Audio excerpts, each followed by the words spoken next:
Hi මගේ ළමයෝ. ඒක නෙමේ මේ අහන්නකෝ. මං අද ඔයාලට චුට්ටක් කෙටියෙන් කියලා දෙන්නම්. විශ්ව ආකර්ෂණ නීතියේ තියෙන දර්ශනය. ඒ කියන්නේ ඔයාලා අපි අභ්‍යාසය කරාට වැඩක් නැහැ දර්ශනේ පැත්තක තියලා.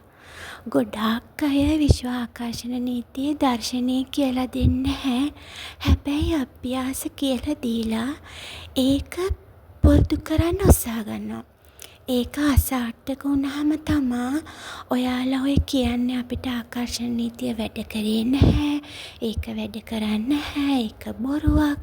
ඒ විදියට කියන්නේ ඔය දර්ශනය හරියටම ඔයාලා තේරුම් අරගෙන නැති හින්දා.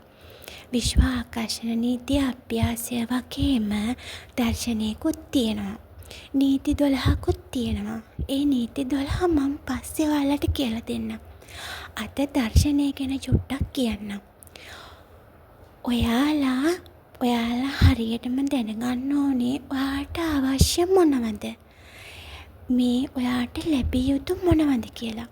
ඔයා නිදහසේ සැනසෙල්ලේ ඔය තේ එකක් හරි මේ බිබී ඔයා නිකන් ඉන්න වෙලාව තියෙනවනේ. අන්න ඒ වෙලාවට ඔයාගේ හිතට දැනෙනව නේද? මට මේ දේ ලැබුණොත් හොඳයි. මේ දේ තිබුණොත් හොඳයි. මේම කරොත් හොඳයි කියලා. අන්න ඒ දේ තමයි ඔයා තෝරගන්න ඕනේ.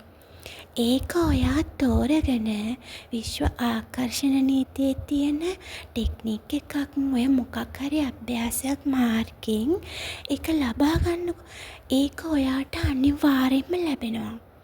එහෙම නැතුව ඔයාගේ උඩු හිතට දැනෙන දේ ඔයා යටි හිතට බල කරලා මට ඒක ඕනේ එහෙම ගන්න උත්සාහ ගත්තට ඒක හරියන්නේ නැති වෙනවා.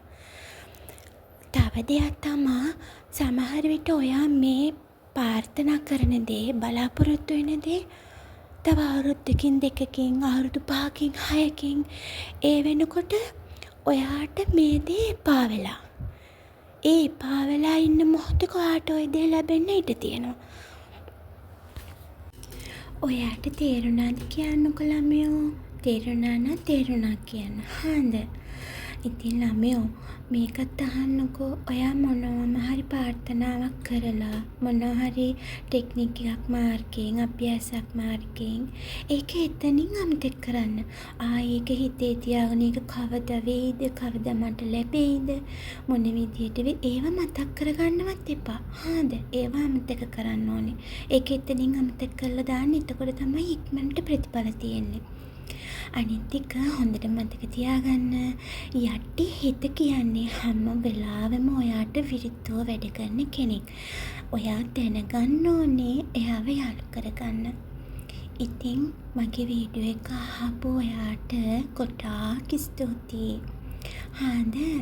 කැමති නම් ලයික් එකක් දාලා වීඩියෝ එක හොඳ නැත්නම් කමෙන්ට් එකක් දාන්න. හරිද ළමයෝ? ඉතින් එහෙනම් සතුටින් ඉන්න. හාද? අමතක කරන්න එපා. ඔයා විශ්වලයිස් කරන දේ වර්තමාන කාලෙන් වගේම ඔයා විශ්වලයිස් කරන්න ඕනේ ඔයාගේ හිතට දැනෙන දේ මේ වෙලාවේ ඔයාට අවශ්‍ය කරන දේ කියලා. ඉතින් එහෙනම් පරිස්සමින් ඉන්න හොඳේ.